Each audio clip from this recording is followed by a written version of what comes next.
No tak, pane Ralfe, jak pak to vypadá s tou aferou kolem té krádeže? No, banka na to jistě doplatí.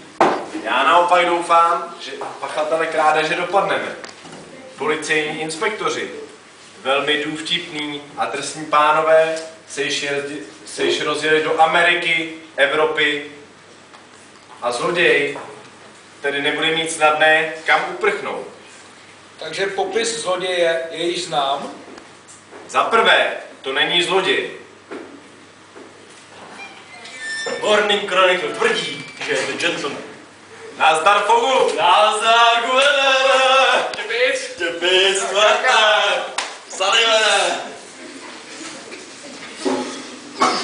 Ještě než si zahrajeme svoji oblíbenou partii karet, musím vám povědět, pánové, kdo by očekával, že naše nejlepší pracovnice měsíce, který jsem dal prémie, Catherine se tuším jmenuje. Je to strašně pořádná ženská, vypisovala šek na 3 centy a mezi tím jí někdo vyfoukl 55 000 liber.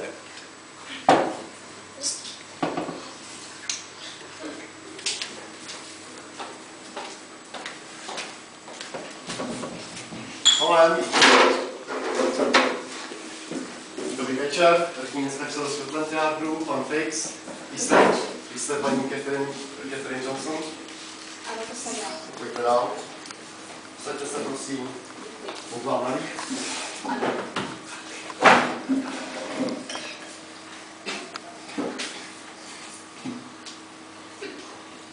Tady.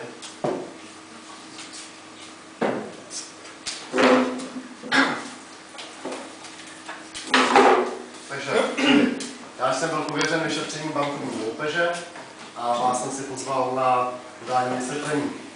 Tak, jste tady Catherine Johnson, váš věk 40 let, dobrá tedy. Jste tedy, je vaše profesí bankovní úřednice Bank of England? Přesněji hlavní poklad. Ano. Chtěl jsem se zeptat, jaká částka vám byla ukradena? 55 000. Dobrá tedy, jak k tomu došlo?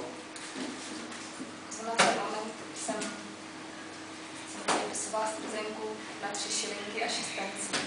A tím pádem jsem asi úplně nedávala pozor. Nedávala pozor, aha. A dokážete si vybavit osobu, která vám tyto peníze ukradla? No, neúplně přesně, ale co si tak asi vybavuji, tak byl tedy velmi vysoký, No. štíhlý, No. měl krátké vlasy, bratku, měl cylindr na hlavě a také byl oblečen v obleku. Víc bohužel se asi nevybaví. Dobrá tedy, to bude asi vše. Já od vás ještě nechám tady podepsat.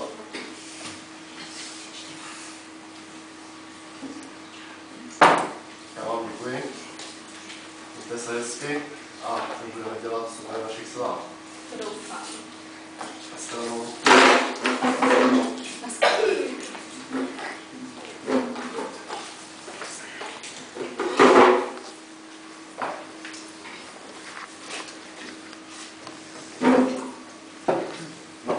Naše banka byla sice ukradena, ale já myslím, že to ustojíme.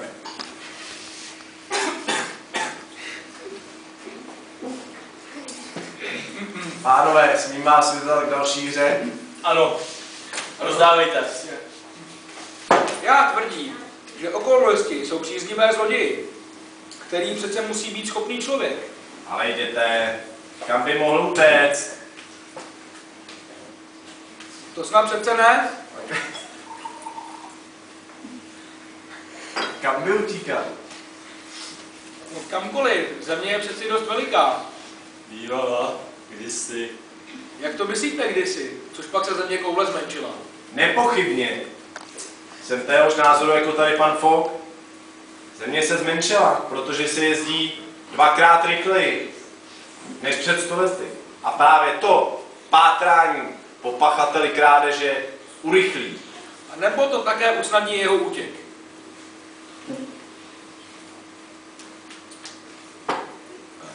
Uznávejte, pane Stuarte. Pardon, pane guvernéře. Omlouvám se.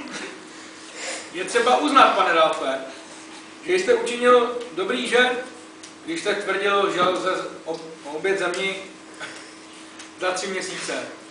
Za pouhých 80 dní, že, pane Ralfe? Opravdu, pánové, za 80 dní od té doby, co se zahájila trasa na úseku mezi Ratánem a Abrahamem. A byla zahájena trasa. Tak vám přečtu trasu. Nemáte tady někdo noviny? Vykačí trasu. Jak se dostanete co nejrychleji za 80 dní. Jste to píšou. Morning Chronicle. Ano. Z Londýna do Suezu, přes Monkens a ze Suezu do Bombaje lodí 13 dní, z Bombaje do Kalkaty železnicí 3 dny, z Kalkaty do Hongkongu 13 dní a z Hongkongu do Yokohamy, to znamená 6 dní. Z Yokohamy do San Francisca lodí je to za 22 dní. Opravdu. Ano, tady to píšu. Ještě mi to prosím vás, pane. Ze San Francisca do New Yorku. Železnicí 7 dní. A z New Yorku do Londýna hodí, to znamená poslední trasa 9 dní. Dohromady tady 80 dní. Co se napí? Je to ale pátek, ten Morning Chronicle. Píšou tam pěkné nesmysly. Je to k smíchu. Taková cesta by se za 80 dní nedala zvládnout. 80 dní, ale nepočítejte v nepříznivém počasí, silný protivítr, ztroskotání, vykolejení vlaku a tak dál. Se vším všudy. I když Indové nebo Indiáni přepadají dostavníky, vytrhávají koleje a stahují cestující kůže z hlavy, Se vším všudy. Jste na tom, pane Stuarte. Přepočítejte si karty. mám pouze 3. Tak to je ono.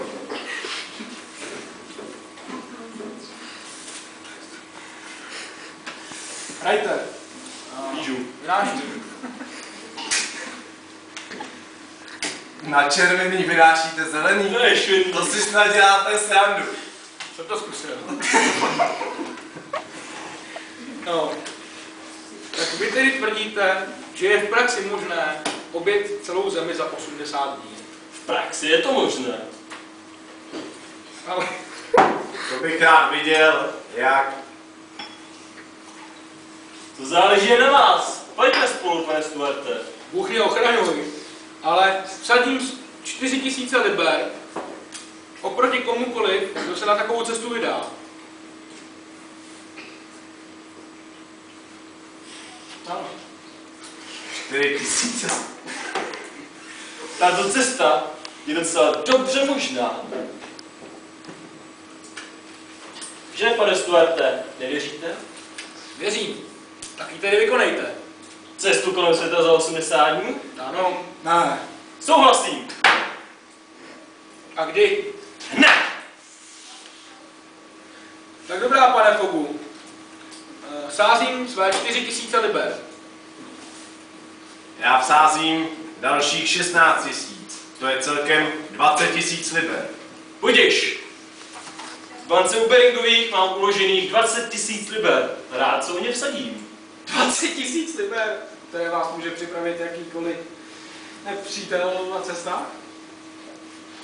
Žádný nepřítel neexistuje.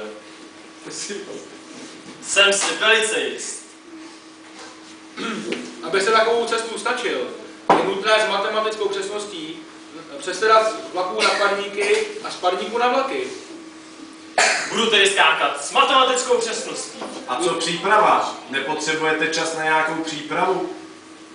To se nedá bez přípravy zvládnout. Asi bych se měl jít připravit. Nesmysl. Ale je to smyslné. Půjdu se připravit ještě dnes večer. Ještě dnes večer. Ano. Vlak do Douvru odjíždí v 8 hodin 45 minut. Sázím se tedy o 20 000 liber proti komukoliv,